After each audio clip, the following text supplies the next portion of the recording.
Okay, we are. Oh, boom! We're on the air. I believe That quick? people are waiting. Wow. Yeah, yes, you are on. You're on the iPad today. The iPad works different than the other one. For some reason, I don't quite get it. But in any event, good morning. Good morning. Oh, Andrea said we couldn't make it. Hope you're seeing this now. We couldn't make it, but we're waiting for you to come on the air. I'm being reprimanded. Not really. She was very nice about the whole thing. Okay. What is happening? Oh, wait. Sorry. Let's do the affirmation together. In one spirit, we see God everywhere, in everyone, and in everything. Okay, so now what's happening? Like I mentioned, I got a job out in California, close to my brother. They told me I could live anywhere between San Diego and Seattle. So I'm going to live about an hour north of San Francisco. So you going to do most of your work from home then? Is that the deal? Well, I've already started selling my furniture in the house here. No. I mean, the reason they give you such a great distance that you're going to live in, you have no office to go to? I have a large territory. I'm going to be working for a firm that schedules studio time. All right, I got you now. All right. So they work with a network of studios. Very A nice. lot better than being an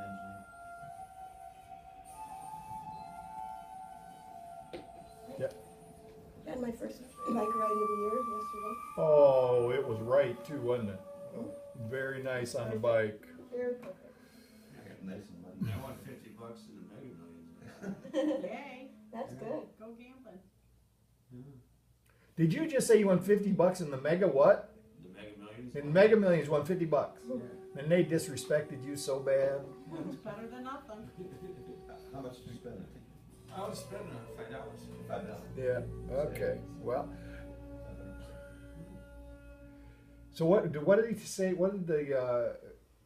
I was just thinking. I had a teacher once who told a story about this. One of the seminary teachers, and he said, "You know, I'm really trying to be kind." I think I told this before, but he said, "I'm really trying to be kind. I go to the store. I want to give service. I want to be present for everyone there. And but you know, I'm there one day. I'm busy. I know I've got classes all day. I'm just trying to get a sandwich because I know I'm not going to get a chance to go out to lunch. And somebody gets in front of me thinking that it's his day and gets 50 lottery tickets with all sorts of different numbers that he has. And I just want to tell him, why don't you just burn your money and get out of the way, and it'll do you just as much good as what you're doing right now." But here's the thing about it. Here's the thing about the lottery. You can't win if you don't play.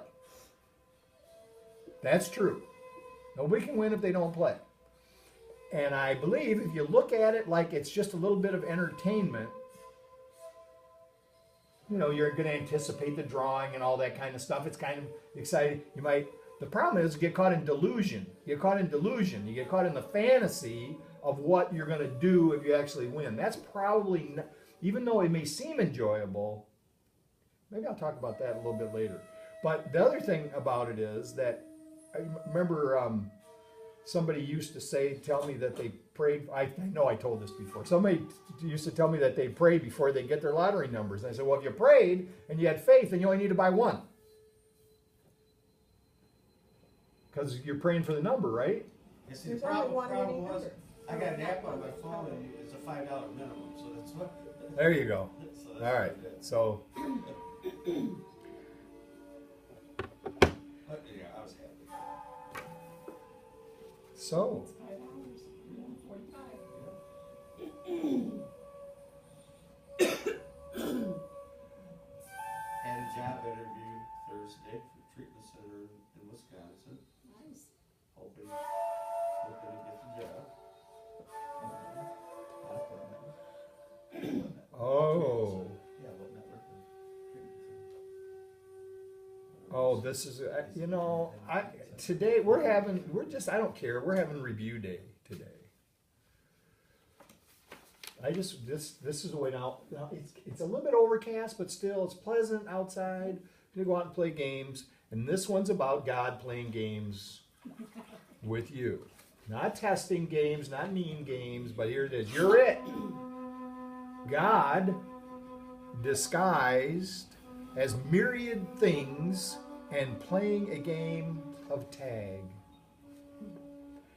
has kissed you and said, you're it.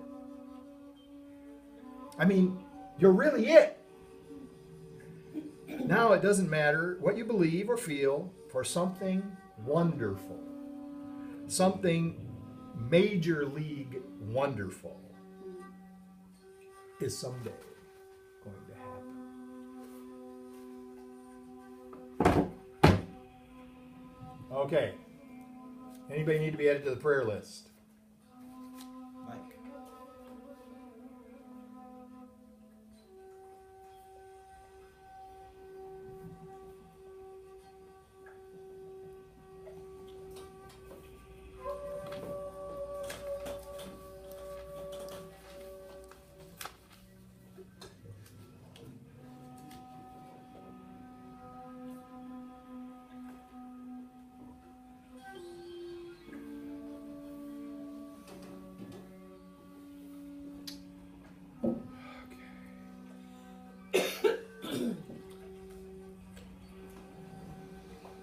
All right, well, let's get quiet. We'll do this meditation.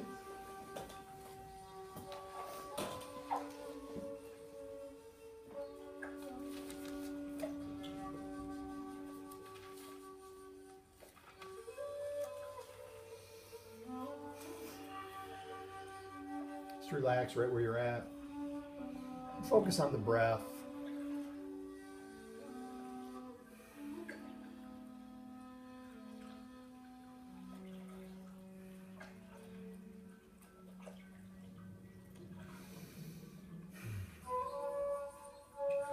Don't think about the breath, just notice it.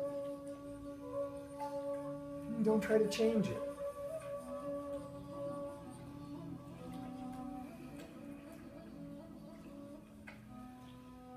You may notice the rising and falling of the belly or the chest.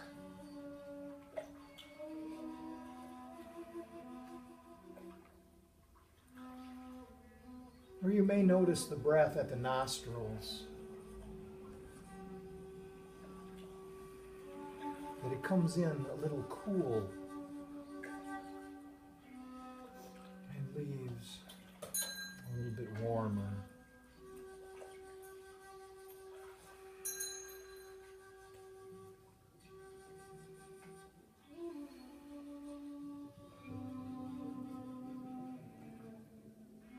But just settle into it.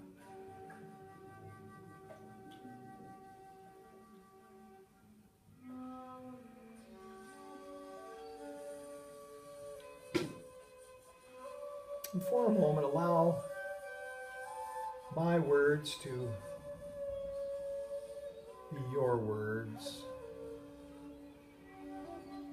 But no need to remember them. Just notice them as they pass through, like the breath.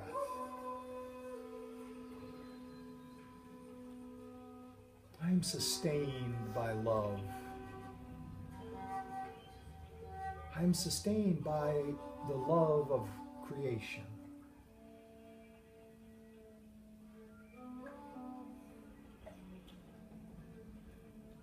This is the answer to every problem that will ever confront us.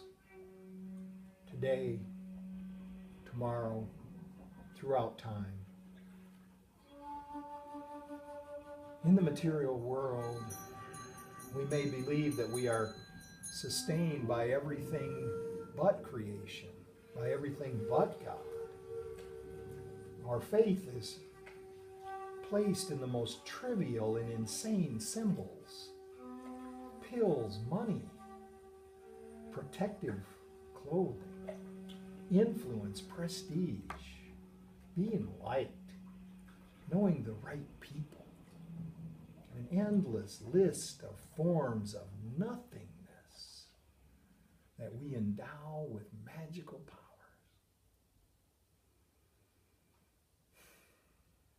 All these things substitutes, replacements for the love of God. All of these things cherished to ensure body identification. They are the songs of praise to the ego. Let us remove our faith from these things. They will not sustain us. The love of God protects us.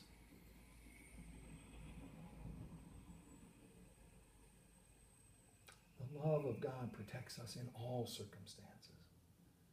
It will lift us out of every trial. Raise us high above all perceived danger into a climate of perfect peace and safety. It is transporting us right now into a state of mind that nothing can threaten, nothing can disturb, nothing can intrude upon. This is the eternal calm of a child of God. The eternal calm that is our birthright.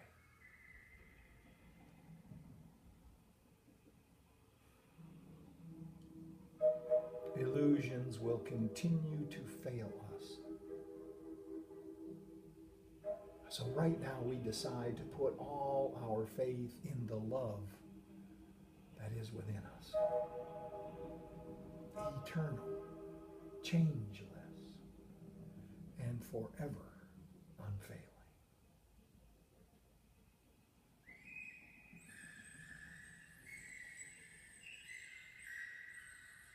And so we remember, whatever confronts us today, through the love of God within, we can resolve all of these seeming difficulties without effort and with sure confidence.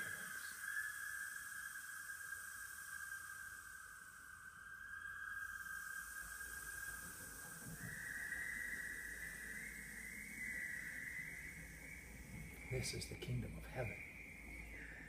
This is the resting place where creation has placed us forever.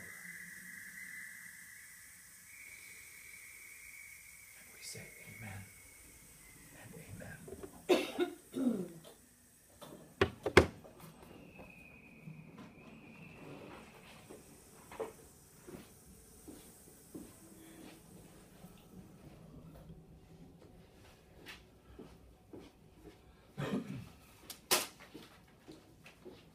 Okay. Got to put. I bought a brand new MacBook. A little light one, a little thin one. Went dead yesterday, or day before yesterday. Died. No warning. Simply Max No good. nothing. Well, I just bought it. I Right, think I would but- take it back. Wouldn't I take it back where I bought it? Well, That's yeah, what I would if do. you can. I can't remember if I bought Apple Care or not. Yeah, it It doesn't. doesn't matter. Sorry, Comes with the year. sorry for the aside. Comes with the year. We're here. So hey, for crying out loud, let it go already. If you didn't get the text, that's what I sent out this morning. A little bit late, but and just ask yourself this: when you received the text, were you holding on to anything? Was there any little resentment hanging around the back of your mind? Any regret? Might have been. I know when I wrote it, then I said to myself, actually after I wrote it and sent it, yeah, talking to yourself. Talking to yourself right now. For crying out loud. Let it go already. So this is the thing about being mindful. When we start this practice of mindfulness, this is like such a simple practice. And if you haven't noticed, what I've been doing now for the past, now this is the 7th week, for the past 7 weeks, I've been, some of you noticed, some of you didn't notice, but I've been taking a step. So I started, now we were talking about mindfulness before that, but for the past 7, I take the step and apply this idea of mindfulness to the step. So now we're at step 7. I never said anything before now. I was just waiting for somebody to comment. Nobody did, so I guess I was a little too obscure. But in any event, the idea in this in the seventh step is that we humbly ask God to remove our defects of character, our shortcomings. So this is this idea of we've really made a decision. You know, in 6 we were talking about this last week about in 6 where all the actual defects show themselves as little like premature, or I shouldn't say premature, I should just say infantile characteristics that actually believe that they have the ability and also the responsibility to save us from situations. So they act out thinking that they actually don't think they're saving us, they think they're saving the ego. I mean, this is really their job, is to protect the ego. And what we talked about last week was that when we see that those less than perfect characteristics, which I kind of anthropomorphized into the 7 dwarfs, that when we care for them properly, when we don't try to lock them out, when we don't try to repress them, when we don't try to act like they're not there, by the way, everybody knows they're there, okay? Even when you don't, they're showing up. So, but when we don't do that, and when we give them, actually extend, when we're aware, mindful of their presence, and we kind of give them a blessing when they show up, and not fight them, not try to keep them from doing what they think is their job, then we are able to allow them to grow into a characteristic that will actually be helpful. And in this 7th step, what we do is, out of this awareness that in the small self, and this is really the key to this whole thing, when it says we humbly ask, it's actually just saying we have come to the conclusion that in the ego, in our small self, in what some people would say in disease, alone, apart from, we cannot overcome these shortcomings. And the way that I've always thought about the shortcomings is the shortcomings are the actions and the thoughts, really, and actions that come out of the defect. They're like, so I have, if the defect is neediness, which represent, we're needy, you just call him needy. Needy represents the character defect of conditionalism, conditional love, however you want to think about it. That the defect is just that it seems like I need you to do something for me, or keep acting a certain way in order for me to give you some affection and attention. And I may give you some attention if you're not, but it won't be good attention. So the need is the defect, but acting on it, that's the shortcoming. So when I get passive aggressive with you, and then you ask me what's wrong, and I say nothing, that's a shortcoming. So so here what we see is that on our own, with our own force of will, we cannot effectively stop the shortcoming. In other words, we cannot effectively stop the action from coming out. We can for a while, and we fool ourselves, and this is also delusion. This is also erroneous thinking. We think that once we've identified these behaviors, and we say to ourselves, I'm not going to do that anymore, and then we just like say, okay, that's it. I'm gonna start acting in a different way. It works for a little while, and it works when we when we really concentrate, when we really put our attention on it. It works, but under pressure, when things start to build up, you can almost see your face crack in half. And see these little fingers like coming out and opening up, and one of those little imps jumps right out. Because under pressure on our own, we can only do it for so long. This is just not how it works. It's never so because this is the problem, and it's the problem that's identified in Narcotics Anonymous. It's a problem we identified that the core of our addiction was total self-centeredness. That's identified, but it's also the problem that's identified in almost every spiritual discipline around the world. And mindfulness identifies it as we are preoccupied with a self that does not even exist. We believe that we are alone. We believe that we're apart from, when actually the fact of the matter is, not just spiritually, but scientifically, we are a part of this larger organism. You could call it life itself if you want. You can call it God. You can call it creation. You can call it the universe. Whatever you want to call it. But in reality, we are a part of. We are not apart from. But delusion tells us that we are apart from. And so what happens then in delusion, which we could call in another context, we could call delusion just total self-centeredness,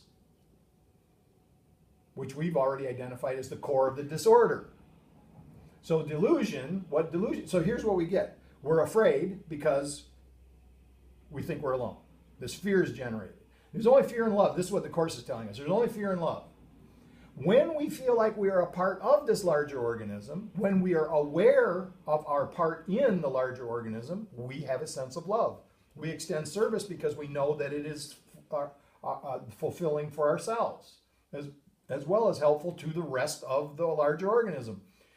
But when we are in fear, when we are buying into this idea that we're a separate self, and that we're doing all of this self-revelatory stuff in our heads, then there's two things that we do. We seek pleasure, we avoid pain.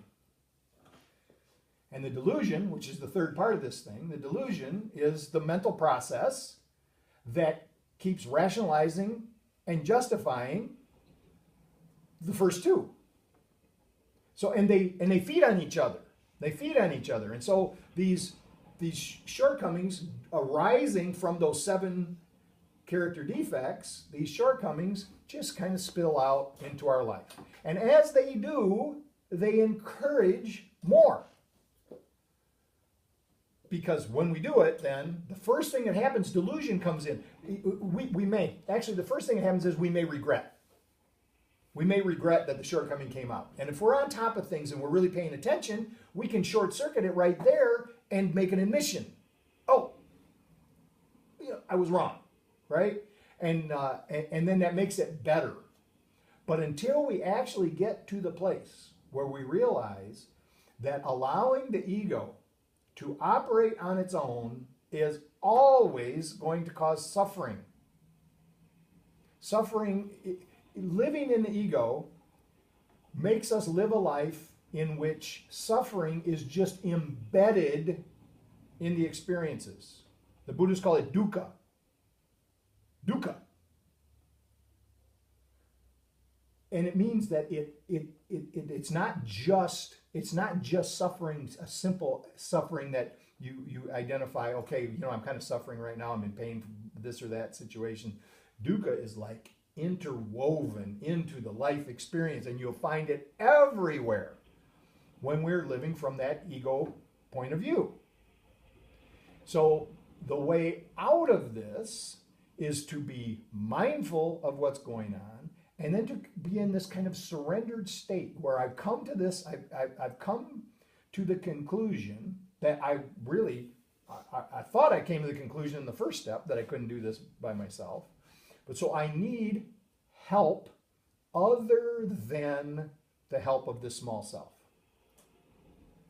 So there is something within us, if we want to just take it from the Buddhist. By the way, I should say this. Buddhism is not theistic. Buddhism is not theistic either way. What I'm saying is they're not theistic in that Buddhism does not believe in a God, but also Buddhism is not atheistic. This is very important to know. Some people get confused and they think that Buddhism just doesn't believe in God. What the Buddha, what Shakyamuni said about it was, the answer to that question, they asked him, the guy asked him, he says, hey, does God exist? And he said, I will not answer that question because the answer to that question cannot help you in your present state of mind. It cannot help you end suffering. And if you think about it, the answer either way does not solve the problem of our isolation. It does not solve the problem of us continually causing suffering in our lives. And of course, it spills over in everybody else that we know. So in this regard, when we think about it in mindfulness practice and a Buddhist practice, this idea in the 7th step is going to be about actually surrendering ourselves to this greater thing of which we are a part of. So we're, and knowing that it resides within us, between us, and all around us. This, once we get that frame of mind, that we extend, that we are not just our bodies, and that we extend outward, and you can't tell where we end.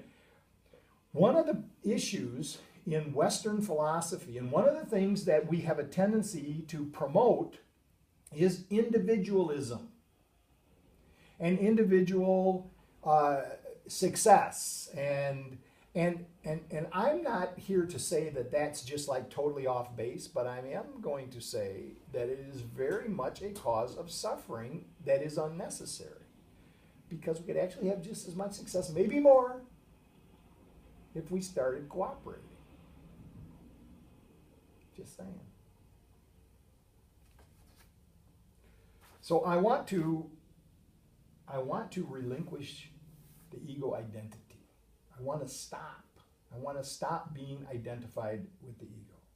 I want to get rid of the false image of myself, and also the false image of the things that I think are going to fix myself.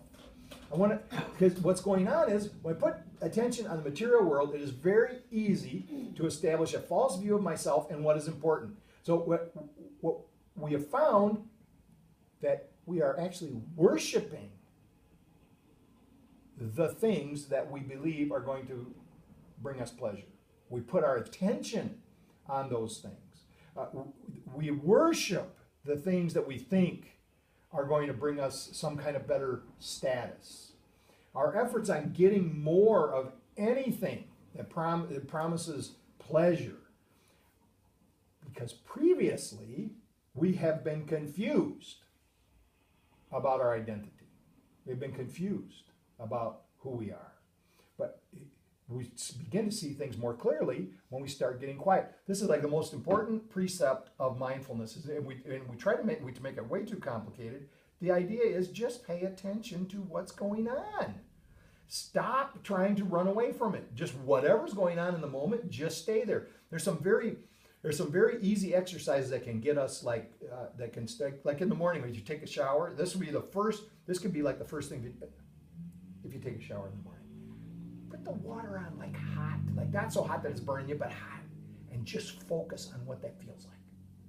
Don't be thinking about what has to be done during the day. Every time you start thinking about something that happened last night or something that's going to happen later, just bring your attention back to the feeling of that warm water flowing over you. There's the beginning of a practice right there. That's it. It's simple as that. If I find myself worried, find yourself upset about anything, feel the coolness of the breath at the nostril as it comes in and how it warms when it comes out. Change your mind. Just bring your attention back to that. Not that you're going to deny the situation. You just bring your attention back to the breath. Observe the phenomena of whatever it is that's happening. It's either going to change, dissipate. You may get an idea about what to do about it, but you're not fighting it. So this frees us. You need to let go of grievances. You need to let go of complaining. Oh my gosh, so many I do not have the intention of complaining. My intention is not to complain, but so many conversations where I start talking to somebody, especially people who have known me for a long time, somewhere in that conversation I'm going to complain about something. I want to stop complaining. I want to let go of these grievances. It's always easy to find something wrong.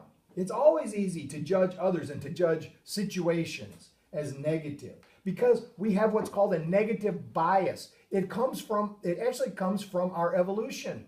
We actually evolved so that bad things that happen stick to the consciousness. Good things that happen like roll off like Teflon. So this is why when a person who previously has been very good and kind to us, if they do something that we feel is an injury to us, they could have done 100 things that were good. They do one thing that's bad, and we are mad. We have a negative bias. We are looking, and it actually does come from our evolution because things were dangerous. Things were dangerous. So we evolved to look for danger before looking for good stuff. So so this is what we're trying to overcome here with this. So it's tempting to blame others, perhaps blame circumstances for our seeming problems. These grievances block us from seeing the good that life is unfolding for us right now because we're looking for the bad. It actually keeps us locked into the victim mentality. So we can stop this. Stop playing the victim, renounce grievances, let them go. And every time we think we're being set upon, we decide to be free from resentment and regret. Now, this is important. Mindfulness does not mean that we ignore if we are actually being set upon. It just means there's no reason to get mad about it and there's no reason to regret maybe what we did. What needs to happen is, in the moment, what do we do? What needs to be done now with the idea of unity, with the idea of harmony, with the idea of being part of this larger thing?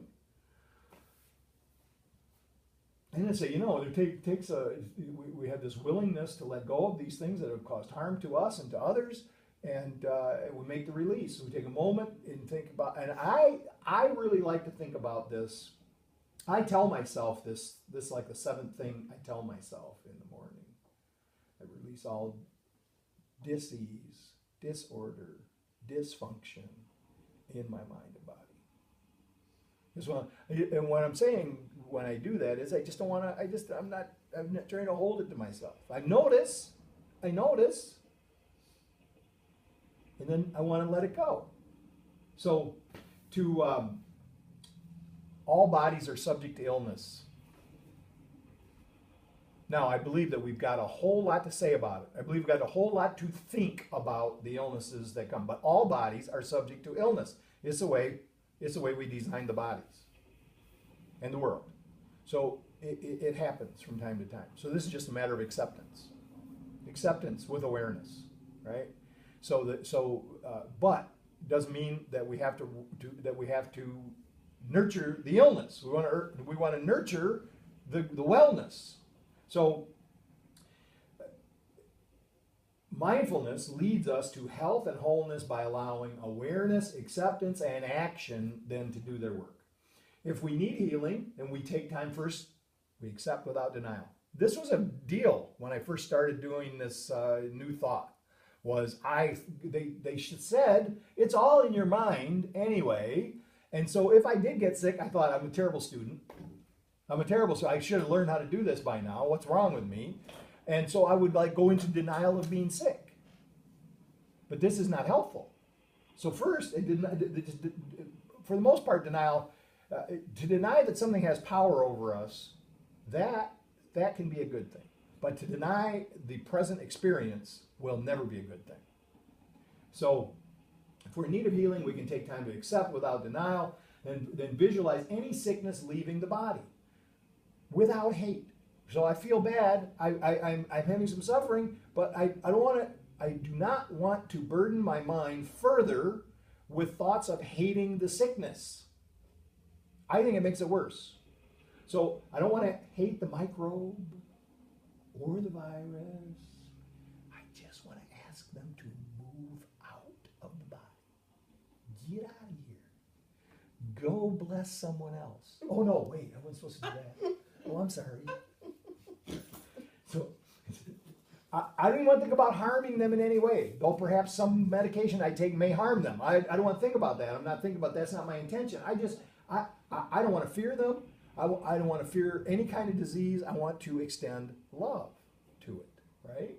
So I know we hear people say this. Oh, I just hate the disease. We're talking about something else, talking about addiction. I just hate the disease. Stop it. It's not helpful. It's not helpful. I mean, I know what it feels like. I'm not saying that. Don't get me wrong. I'm just saying it's not helpful to get caught up in that mindset. So we deal with any physical pain in a similar way. We notice it. And there's many techniques that can be used for this. For chronic pain, we can get to the place where, yes, we still have pain, but the pain's over here, and we're here. For acute pain that we know is gonna pass, we can actually make it pass faster by staying with it, by actually being instead of cringing, because look at as soon as when the pain comes, we tighten up, it gets worse. We relax. Same way. You ever go outside when it's like below zero? Go outside when it's below zero, and the first time it hits you, it's like oh. Then it makes it like so much worse. Just relax into it. Just relax. You'll notice right away. Now you don't want to stay out there too long, but relaxing into it changes the experience. It makes it less than. So okay, I want to let go of all the dysfunction of mind. I want to notice delusion when it is going on. Delusion happens when we fantasize about outcomes, when we're saying, oh, I should have said this or that or the other thing. Next time I'll do. Anytime we get caught in this cycle of fantasy, anytime we get caught in projection, when there's something, we think something's going to happen, we're going to have a meeting tomorrow, maybe with management. We're going to have a meeting with a creditor. We're going to have a meeting and we're all projecting on what they're going to say. We're a little bit upset with a friend and we know we need to say something to them and then we project on what they're going to say back. And pretty soon we got this whole freaking argument going on in our mind. It's not real. It's dysfunction of mind. I want to release this. I want to let this go. I want to realize that peace and well-being are natural states of mind. Those are actually natural states of mind. There's no need to get caught in escape fantasies or any other magical thinking. Fantasy is a waste of creative energy because, and this is the reason, and if you like fantasy, maybe you like to read fantasy books, there's nothing, I'm not saying that there's anything wrong with that. If you want to write fantasy books, I think that's terrific because you're making something good, but what I'm talking about is the fantasy we have in mind that already we've decided it can't come true. We're just caught in the fantasy that we've already told ourselves. So if you have a fantasy about something you would like to happen, that's good. Move towards making it happen. I mean, if it's not harmful to others, not harmful to yourself or others. But to just sit in the loop of the fantasy is no good. It's dysfunction. It's delusion. So all the energy spent in escape from reality can actually be channeled into true creation. So if the fantasy is telling me a desire of my heart, let me move in the direction of the desire of my heart. I can't do that when I'm caught up. I've got to be in the present moment. We put resources of mind together in creating that which we desire. Worry is part of this. Worry is just a negative prayer. It is our bias, but we can overcome it. It's a negative prayer. And we give it enough energy, and it can possibly result in an answer that we don't want. Actually, the answer we were afraid that we were going to get. So obsession with anything is also a waste and should be eliminated, like any other waste. Flushed from the mind. Allow any thoughts of escape or any obsessions to flow out and away. To remember that whatever we flee, whatever we run away from pursues us. It's right back. Don't look back. It's right there. Every single thing that we try to escape from pursues us. And every single thing that we pursue flees from us. This is like this key thought to mindfulness, to stop it. The guy put on his refrigerator, says, let go or be dragged.